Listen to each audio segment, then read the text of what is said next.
First of all, I want to just thank you all for the privilege to be here, not only hopefully to serve you for a few minutes here, but also to attend. I have some friends that have gone to TED in the past, and I've been thinking about coming, and I was on the edge, and then I got invited, and I said, I want to come. So I've attended about 2/3 of this, and I've gotten an enormous amount, not only from the speakers, but from so many people that I've met.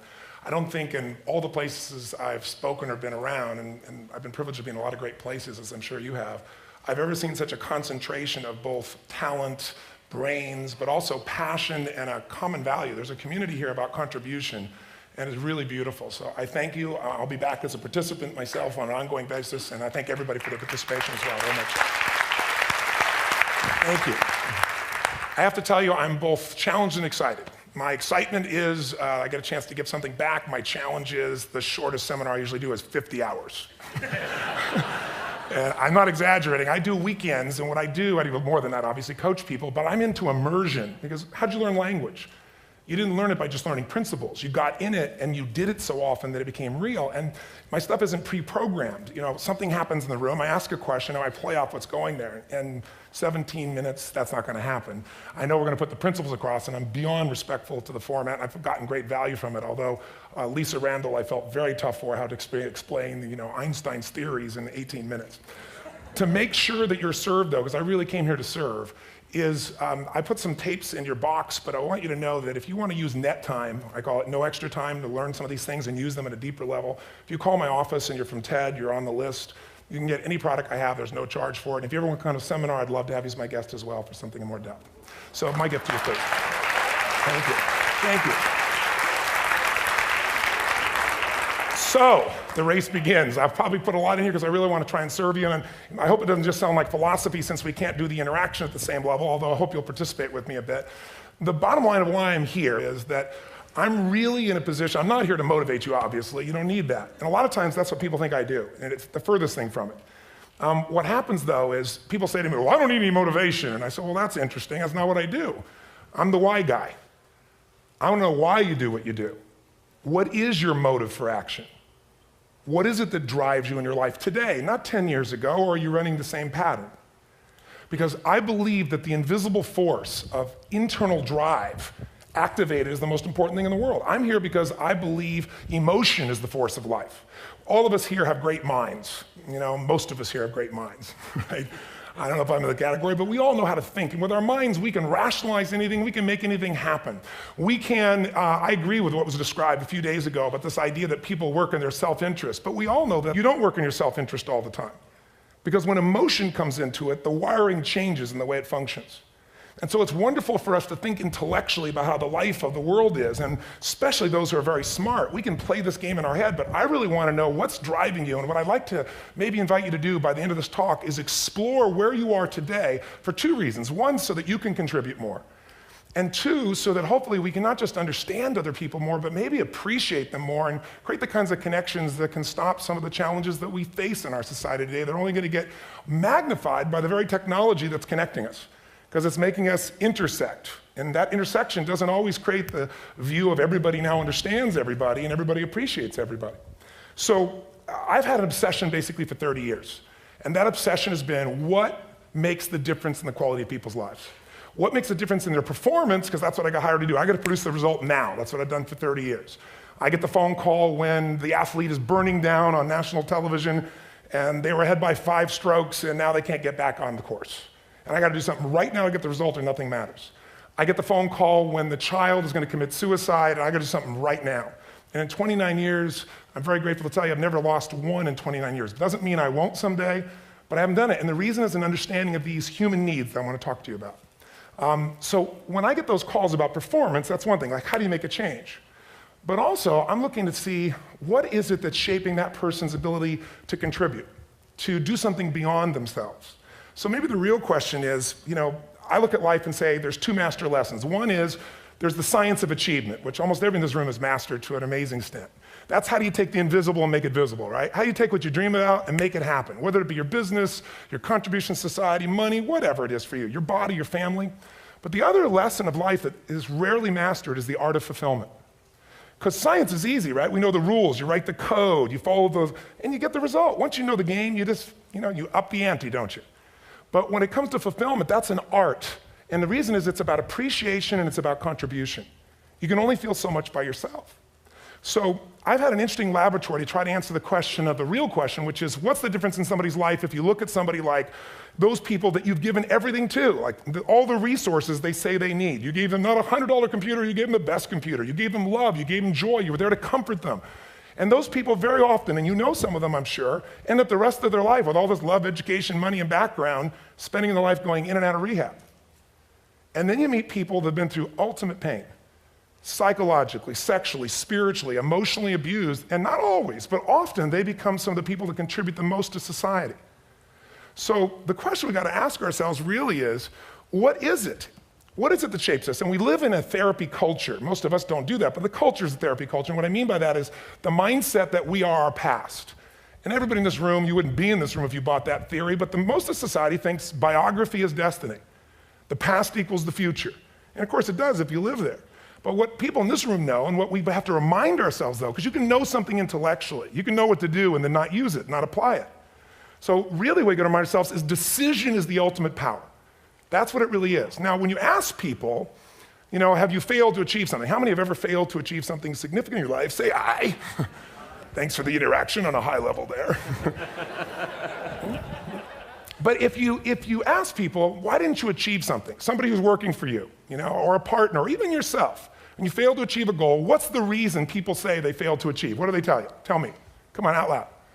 Didn't know enough, didn't have the knowledge, didn't have the money, didn't have the time, didn't have the technology, you know, I didn't have the right manager, didn't have the Supreme Court.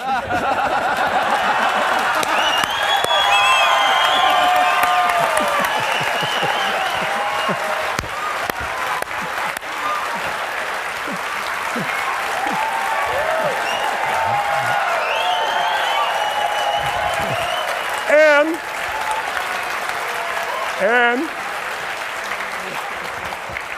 what do all those, including the Supreme Court, have in common? They are a claim to you missing resources. And they may be accurate. You may not have the money. You may not have the Supreme Court. But that is not the defining factor.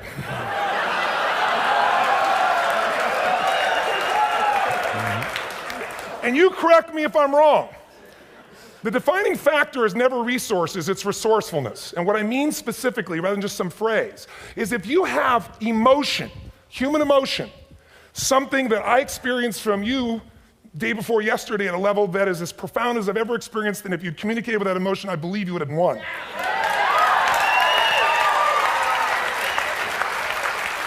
But how easy for me to tell him what he should do. Idiot, Robbins. But I know when we watched the debate at that time, there were emotions that blocked people's ability to get this man's intellect and capacity and the way they came across to some people in that day. Because I know people that wanted to vote in your direction and didn't, and I was upset. But there was emotion that was there. How many know what I'm talking about here? Say aye. So emotion is it, and if we get the right emotion, we can get ourselves to do anything. We can get through it. If you're creative enough, playful enough, fun enough, can you get through to anybody, yes or no? If you don't have the money, but you're creative or determined enough, you find the way. So this is the ultimate resource, but this is not the story that people tell us, right? The story people tell us is a bunch of different stories. They tell us we don't have the resources, but ultimately, if you take a look here, flip it up if you would. They say, what are all the reasons they have in common? We've said that. Next one, please. He's broken my pattern. But I appreciated the energy, I'll tell you that.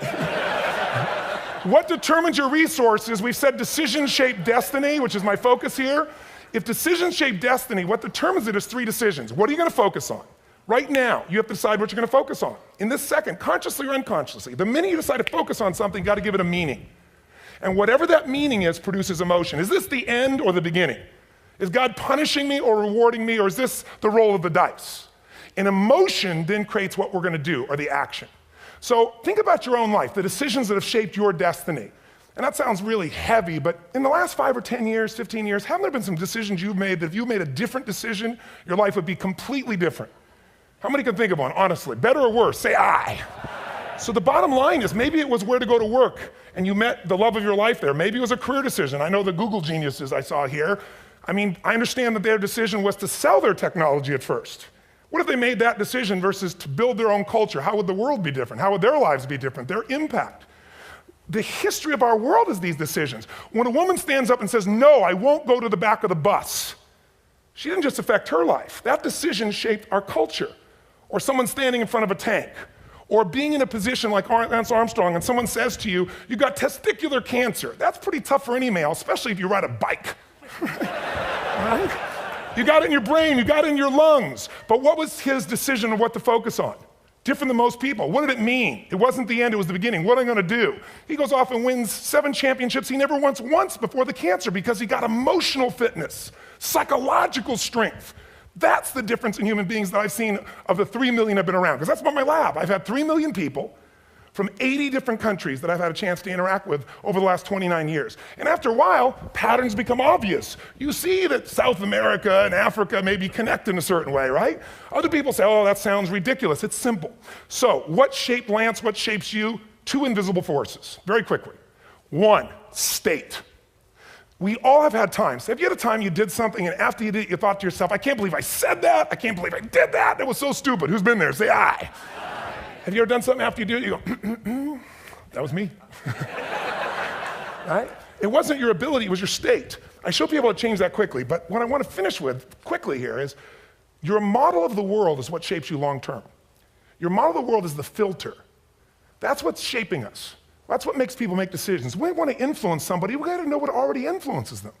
And it's made up of 3 parts, I believe. First, what's your target? What are you after? Which I believe it's not your desires. You can get your desires to goals. How many of you got a goal or desire and thought, is this all there is? How many have been there? Say aye.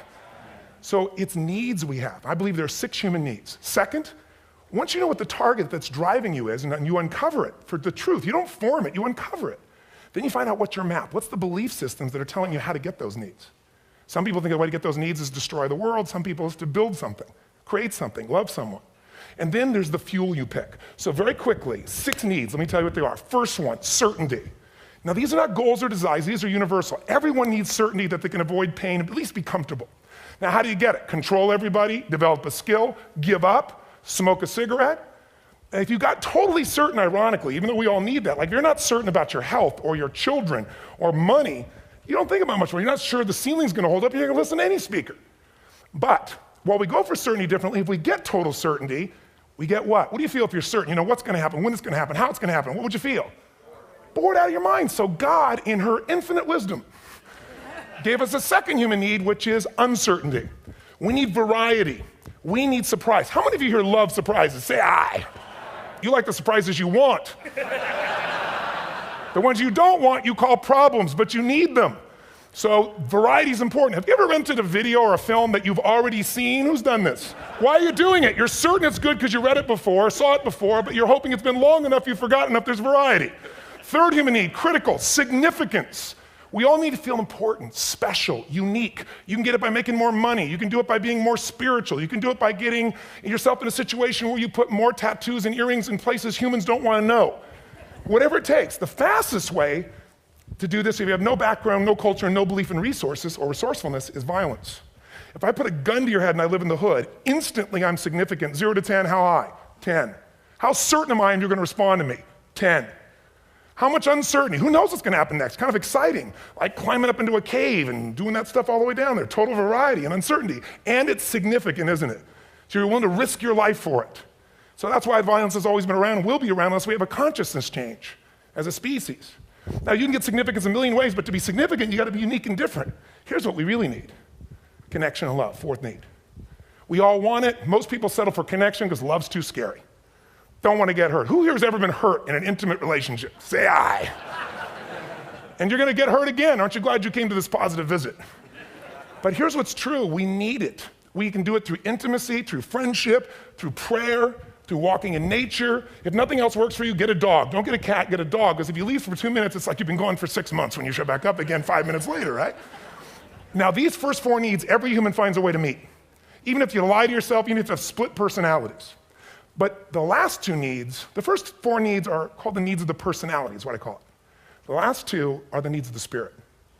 And this is where fulfillment comes. You won't get fulfillment from the first 4. You'll figure a way, smoke, drink, do whatever, meet the first 4. But the last 2, number 5, you must grow. We all know the answer here. If you don't grow, you what? If a relationship's not growing, if a business is not growing, if you're not growing, it doesn't matter how much money you have, how many friends you have, how many people love you, you feel like hell. And the reason we grow, I believe, is so we have something to give of value. Because the sixth need is to contribute beyond ourselves. Because we all know, corny as it sounds, the secret to living is giving. We all know life's not about me, it's about we. This culture knows that, this room knows that. And it's exciting. When you see Nicholas up here talking about his $100 computer, the most passionate, exciting thing is here's a genius, but he's got a calling now. You can feel the difference in him, and it's beautiful. And that calling can touch other people. In my own life, my life was touched because when I was 11 years old, Thanksgiving, no money, no food, and we're not gonna starve, but my father was totally messed up. My mom was letting him know how bad he messed up. And somebody came to the door and delivered food. My father made 3 decisions. I know what they were briefly. His focus was, this is charity.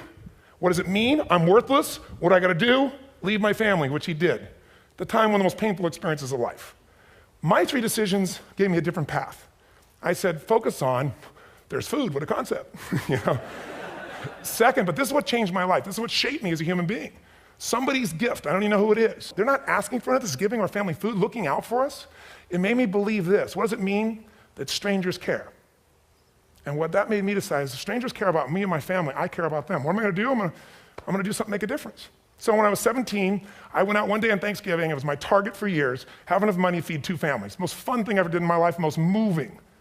Then next year I did 4, and I didn't tell anybody what I was doing. Next year, 8. I wasn't doing it for brownie points, but after 8, I thought I could use some help. So sure enough, I went out, and what did I do? I got my friends involved, and I grew companies, and then I got 11 companies, and I built a foundation. Now, 18 years later, I'm proud to tell you, last year we fed 2 million people in 35 countries through our foundation, all during the holidays, Thanksgiving, Christmas, in all the different countries around the world. It's been fantastic. Thank you. So I don't tell you that to brag, I tell you because I'm proud of human beings because they get excited to contribute once they've had the chance to experience it, not talk about it. So finally, I'm about out of time, the target that shapes you, here's what's different about people. We have the same needs, but are you a certainty freak? Is that what you value most, or uncertainty? This man here couldn't be a certainty freak if he climbed through those caves. Are you driven by significance or love? We all need all 6, but whatever your lead system is tilts you in a different direction. And as you move in a direction, you have a destination or destiny. The second piece is the map. Think of that as the operating system tells you how to get there. And some people's map is, I'm gonna save lives even if I die for other people, and they're a fireman. Somebody else says, I'm gonna kill people to do it. They're trying to meet the same needs of significance, right? They want to honor God or honor their family, but they have a different map. And there are 7 different beliefs. I can't go through them because I'm done. The last piece is emotion. I say one of the parts of the map is like time. Some people's idea of a long time is 100 years. Somebody else says is 3 seconds, which is what I have.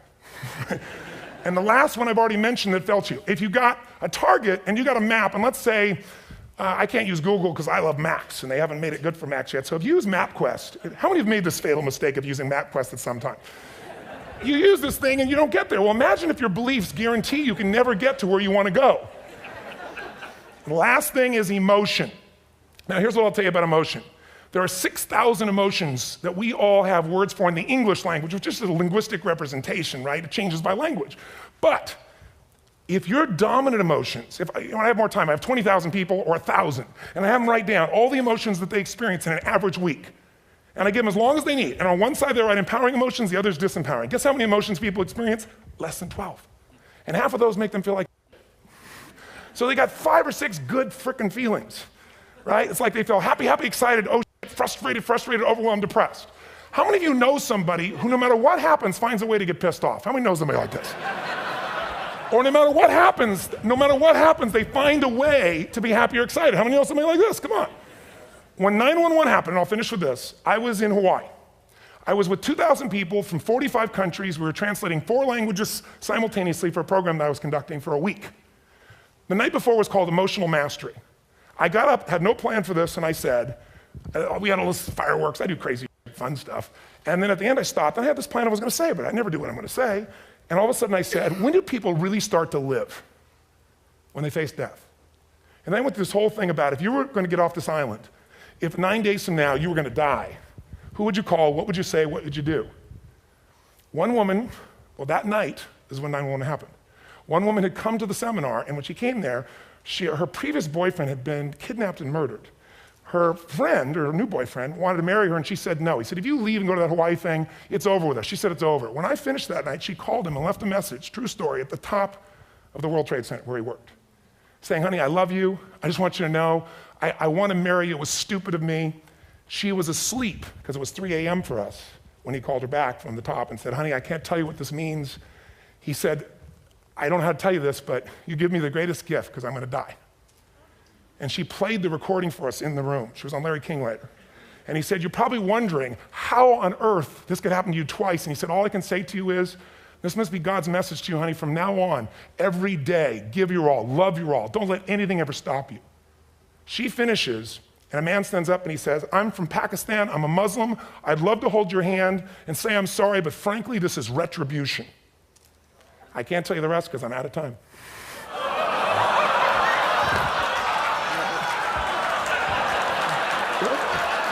Are you sure? Finish the story. 10 seconds. 10 seconds. No, I want to be respectful. 10 seconds. All I can tell you is I brought this man on stage with a man from New York who worked in the World Trade Center, because I had about 200 New Yorkers there. More than 50 lost their entire companies, their friends, marking off their Palm Pilots. One financial trader, this woman made of steel, bawling, 30 friends crossing off that all died. And what I did to people is said, what are we going to focus on? What does this mean, and what are we going to do? And I took the group and got people to focus on, if you didn't lose somebody today, your focus is going to be how to serve somebody else. There are people, one woman got up, she was so angry and screaming and yelling. And they found she wasn't from New York, she's not an American, she doesn't know anybody here. I said, you always get angry? She said, yes. Guilty people got guilty, sad people got sad. And I took these two men and did what I call an indirect negotiation. Jewish man with family in the occupied territory, some New York who would have died if he was at work that day, and this man who wanted to be a terrorist, and made it very clear. And the integration that happened is on a film, which I'll be happy to send you, so you can really see what actually happened instead of my verbalization of it. But the two of them not only came together and changed their beliefs and models of the world, but they worked together to bring, for almost 4 years now, to various mosques and synagogues, the idea of how to create peace. And he wrote a book, which is called My Jihad, My Way of Peace. So transformation can happen. So my invitation to you is this. Explore your web, the web in here.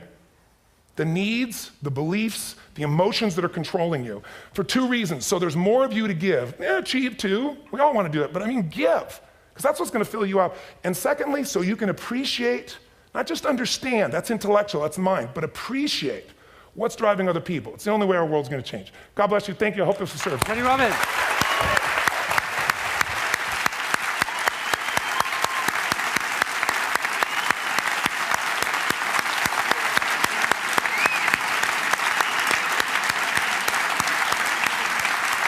Tony, come back up here.